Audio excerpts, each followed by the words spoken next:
लोकसभा के बाद अब बीजेपी में विधानसभा के लिए शुरू हो गई जोड़ तोड़। हारे हुए प्रत्याशियों ने लगाया टिकट का जोर। हरियाणा में पार्टी ने दे दिए संकेत तो लॉबिंग हो गई तेज।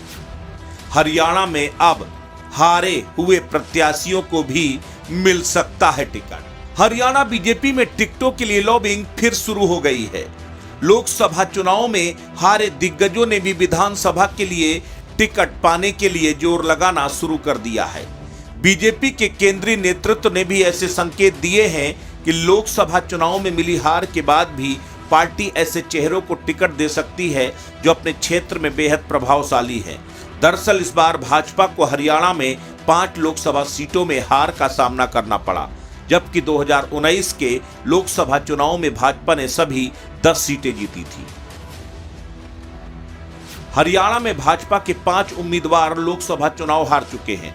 इसमें रोहतक से डॉक्टर अरविंद शर्मा, जो भाजपा के सिटिंग सांसद थे, दीपेंद्र हुड्डा ने उन्हें 2.5 लाख वोटों से ज्यादा शिकस्त दी। सोनीपत लोकसभा सीट से भाजपा के सिटिंग सांसद रमेश चंद्र कौशिक का टिकट पार्टी ने काटकर वहां से विधायक मोहन लाल बड़ौली को टिकट दिया था, लेकिन बड़ौली को भी कांग्रेस के सतपाल ब्रह्मचारी ने हरा दिया।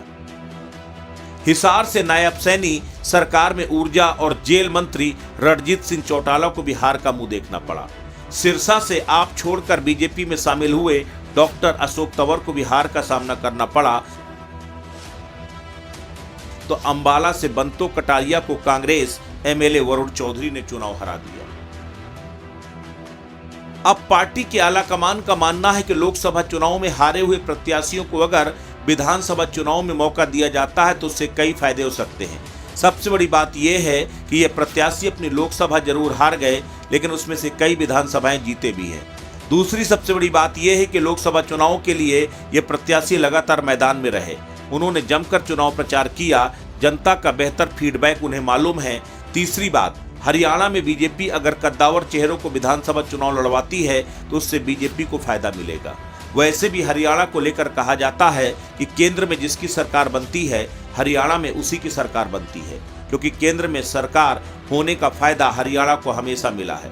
यही वजह है कि हरियाणा में पार्टी लोकसभा चुनाव में हारे हुए प्रत्याशियों को चुनाव लड़ाने की तैयारी में है। पार्टी को तलाश जिताऊ चेहरों की है। यही वजह है कि पार्टी ने हर एक विधानसभा के लिए 4 नेताओं का नाम, उनका बैकग्राउंड, उनकी पॉपुलैरिटी, पूरा डिटेल आला कमान ने मंगवाया है। उसके बाद प्रत्याशियों के चयन का फैसला लिया जाएगा। लेकिन पार्टी अब लोकसभा चुनाव में हारे हुए प्रत्याशियों के साथ ही बड़े चेहरों को चुनावी मैदान में उतार सकती है, क्योंकि इससे पहले गुजरात चुनाव में, मध्य प्रदेश के चुनाव में भी कुछ इसी तरह देखने को मिला, जब बीजेपी ने अपने बड़े नेताओं को विधानसभा का चुनाव लड़वाया और जितवाया। कुछ उसी तर्ज पर अब हरियाणा में भी एंटी इनकम्बेंसी को दरकिनार करने की रणनीति बीजेपी अपना रही है। अब देखना यह है कि बीजेपी की रणनीति कितना कामयाब होती है। अस्तित्व न्यूज के लिए ब्यूरो रिपोर्ट।